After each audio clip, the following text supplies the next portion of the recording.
Welcome you all in my YouTube channel SLP classes. Guys, today we are going to do some questions based on direction and distance and reasoning for SSC, banking, railway and net. But before starting this question, I wanted to say something about my YouTube channel SLP classes. Guys, if you really like my contents and videos, please like, share, comment and subscribe and follow me on Instagram and my Facebook group. अगर आपको मेरी videos पसंद आती है तो guys उसे please like, share, comment and subscribe करें। Now आज का क्वेश्चन क्या है, देखिए। A person starting from a point, okay. यहाँ पर एक पर्सन है जिसने स्टार्ट किया एक पॉइंट से और चला कितना 1 kilometre towards the north direction, north की तरफ चला, okay. Then he turns to his right and moves 3 kilometre. Again he turns to his right and moves 5 kilometre. तो डायग्राम बनाते हैं, ओके गाइस। यहां पर मान लीजिए इसने स्टार्ट किया, स्टार्टिंग पॉइंट है, ओके। उसने क्या किया, नॉर्थ की तरफ, according to this diagram, north, south, east, west, okay. तो इसके अकॉर्डिंग नॉर्थ अपवर्ड डायरेक्शन में, ऊपर की साइड, तो 1 किलोमीटर गया। ये 1 किलोमीटर इस डायरेक्शन में फेस है तो ये राइट लेफ्ट हो गया और ये राइट हो गया। बोल क्या रहा है कि moves 1 kilometre towards north direction, that he turns to his right. उसने राइट टर्न लिया और कितना चला, 3 किलोमीटर। तो इस पर्सन का राइट यहाँ पर है 3 किलोमीटर, ओके। फेस इस डायरेक्शन में हो गया है। अब क्या बोल रहा है, again he turns to his right. अब फेस इस डायरेक्शन में है तो लेफ्ट ये हो गया, राइट ये हो गया, ओके। फिर क्या बोला, again he turns to his right and moves 5 kilometre. फिर उसने क्या किया, टर्न किया राइट यानी इस डायरेक्शन में और चला क्या 5 किलोमीटर, ओके। 5 किलोमीटर इस डायरेक्शन में फेस है। अब यहां पर उसने एंड किया।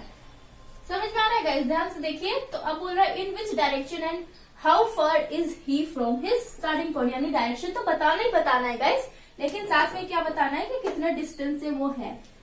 तो we need to find this one, okay. ये वाला लाइन हम लोगों को निकालना है, यानी स्टार्टिंग से एंडिंग पॉइंट कितनी डिस्टेंस आएगी, ठीक है।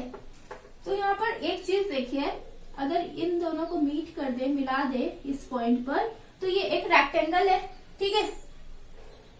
मान लीजिए ये ए हो गया, ये बी हो गया, ये सी हो गया, ये डी हो गया और ये पॉइंट को ई ले लीजिए। तो ए बी सी डी जो है वो एक रेक्टेंगल है, ठीक है। तो अपोजिट साइड्स आर इक्वल, तो ये 3 किलोमीटर है तो ये भी 3 किलोमीटर होगा। समझ में आ गया। अब यहाँ पर ये पूरा आपका 5 किलोमीटर है। सी से देखिए गाइस, ध्यान दीजिए, यहाँ पर सी से ई तक 5 किलोमीटर है एंड सी और डी, यहाँ पर B A B equal to C D equal to 1 kilometre कर सकते हैं, क्योंकि opposite sides are equal in rectangle. ये रेक्टेंगल का केस है, ठीक है गाइस। जल्दी जल्दी देखेंगे तो ये भी आपका यहां से यहां तक 1 किलोमीटर हो जाएगा, ठीक है। ध्यान दीजिए इसको, 1 किलोमीटर ये हो गया।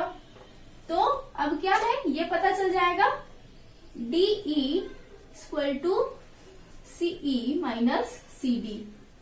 5 minus 1 equal to 4 kilometre. DE निकल गया, यानी यहां से यहां तक निकल गया 4 किलोमीटर, ओके। और हम लोगों को एडी भी पता है। कैसे एडी पता है, क्योंकि opposite sides are equal in rectangle. समझ में आ रहा है। तो अब क्या करेंगे, हाइपोटेन्यूज का फॉर्मूला लगाएंगे, पाइथागोरस थ्योरम लगाएंगे। एक ट्राइंगल बन रहा है ना, ए डी ई, ये एक ट्राइंगल है और डी क्या है, 90 डिग्री है। 90 डिग्री का जब भी सिचुएशन आता है तो वहां पर पाइथागोरस थ्योरम यूज कर सकते हैं। तो ठीक है, पाइथागोरस थ्योरम के अकॉर्डिंग हाइपोटेन्यूज का स्क्वायर इक्वल टू परपेंडिकुलर का स्क्वायर प्लस बेस का स्क्वायर, ठीक है। तो यहाँ पर हाइपोटेन्यूज क्या है, ए ई है, ठीक है। तो ए E square equal to base कितना है, ए डी। बेस यानी जो नीचे वाला होता है।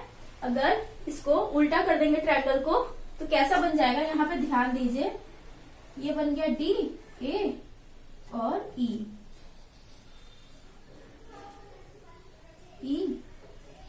और ए, ठीक है। ये बेस हो गया 3 किलोमीटर, ये 90 डिग्री हो गया और ई और डी आपका कितना है 4 kilometre. We need to find this one. ठीक है, ये नीचे के साइड है तो ध्यान देना है। तो अब क्या है यहाँ पर DE प्लस AD। ठीक है, अब 3 का स्क्वायर प्लस 4 का स्क्वायर कर देंगे। ठीक है, समझ में आ रहा है गाइस? तो गाइस यहाँ पर स्पेस नहीं है तो मैं इसे रब करूंगी। जल्दी जल्दी देखिए अब क्या करना है, जल्दी जल्दी स्क्वायर पुट करना है। ओके, तो यहाँ पर हम लोगों ने क्या निकाला था, AE equal to 4 square plus 3 square 16 4 4 plus 9, ये हो गया 25। तो अंडर रूट 25 ये स्क्वायर होगा तो इक्वल टू 5। ओके, तो AE कितना आ गया आपका 5 किलोमीटर। तो यहां से यहां तक जो डिस्टेंस है 5 किलोमीटर तो आ गया, लेकिन एंड कहाँ कर रहा है, नीचे के साइड, यानी ये तो नॉर्थ हो गया, नीचे के साइड जा रहा है ना, तो ये क्या हो गया साउथ। ठीक है, लेकिन यहां से यहां तक बोल रहा है। ठीक है, एक दूसरे से कितने दूर है, तो ये आपका क्या हो जाएगा किस डायरेक्शन में और ये किस डायरेक्शन में, ध्यान दीजिए। ये आपका 5 किलोमीटर आ गया। अब ये साउथ है, ठीक है, और ये ईस्ट में ही है। ठीक है, तो इसका हो जाएगा 5 किलोमीटर साउथ ईस्ट डायरेक्शन। ठीक है गाइज, तो option D is the right answer. I hope guys आप लोगों को समझ में आया होगा। इनकेस कोई भी डाउट है, कोई भी प्रॉब्लम है तो प्लीज कमेंट सेक्शन में मुझसे पूछिए।